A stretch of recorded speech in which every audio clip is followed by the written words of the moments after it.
the megalomaniacal project that destroyed an entire generation. There are moments in history when ambition crosses a line, when the dream of building something extraordinary becomes, in practice, the machinery of mass destruction. These moments rarely announce themselves with alarms or manifestos. They arrive dressed in the language of progress, of national pride, of historical necessity. They are sold to populations hungry for greatness and delivered to those same populations as catastrophe. The megalomaniacal project that destroyed an entire generation did not begin with malice. It began, as these things so often do, with a vision. The men who conceived it were not madmen in the clinical sense. They were idealists infected with certainty, the most dangerous kind of human being history produces.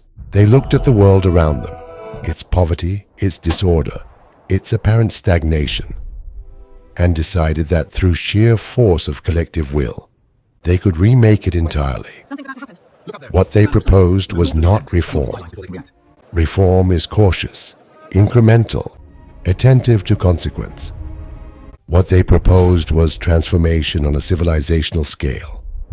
They wanted to build something the world had never seen, and they wanted to build it now, at maximum speed, regardless of cost. The project took different forms in different eras. Sometimes it was the construction of an empire, a canal, a railroad stretching across thousands of miles of hostile terrain. Sometimes it was the industrialization of an entire society compressed into a single decade. Sometimes it was a war, framed not as a war but as the final reckoning between civilizations, the decisive conflict that would settle history once and for all. The specific form changed. The underlying logic never did. Sacrifice now, the leaders promised, and tomorrow will justify everything.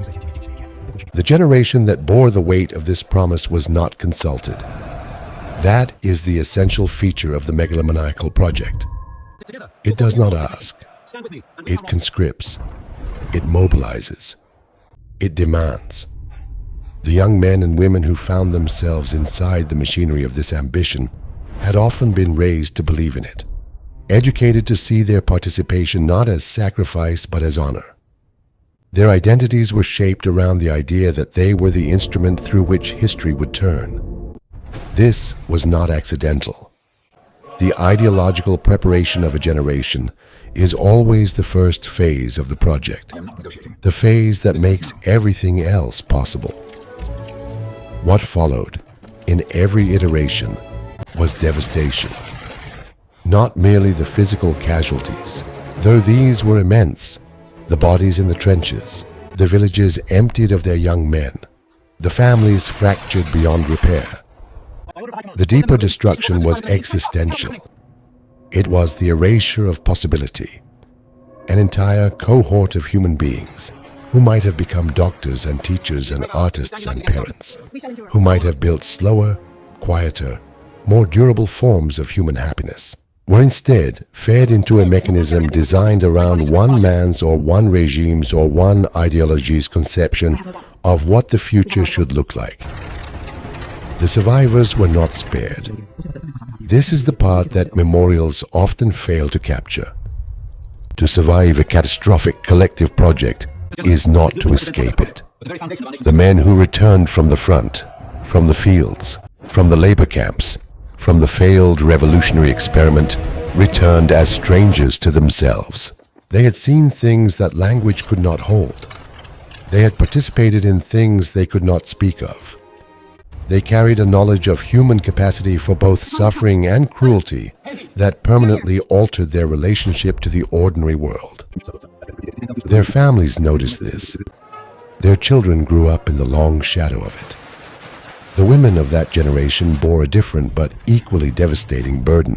Often left behind while the project consumed the men, they rebuilt shattered households, raised children alone, absorbed the psychological aftermath of collective trauma, and were then told that their survival constituted a kind of resilience to be celebrated.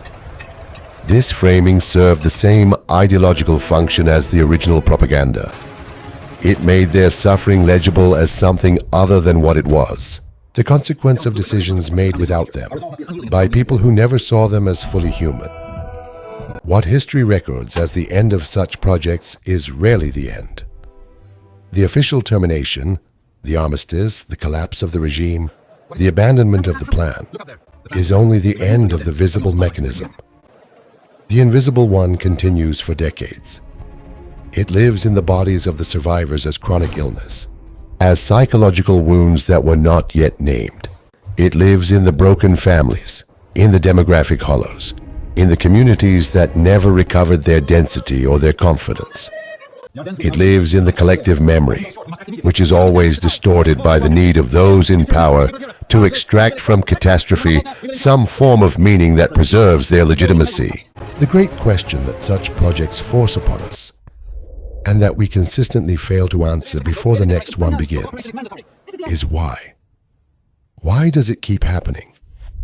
Why does each generation, warned by the ruins of the last, find itself susceptible to the same logic? The answer, uncomfortable as it is, seems to be that the Megalomaniacal project always offers something real, a sense of purpose, of collective identity, of participation in something larger than the self. These are genuine human needs.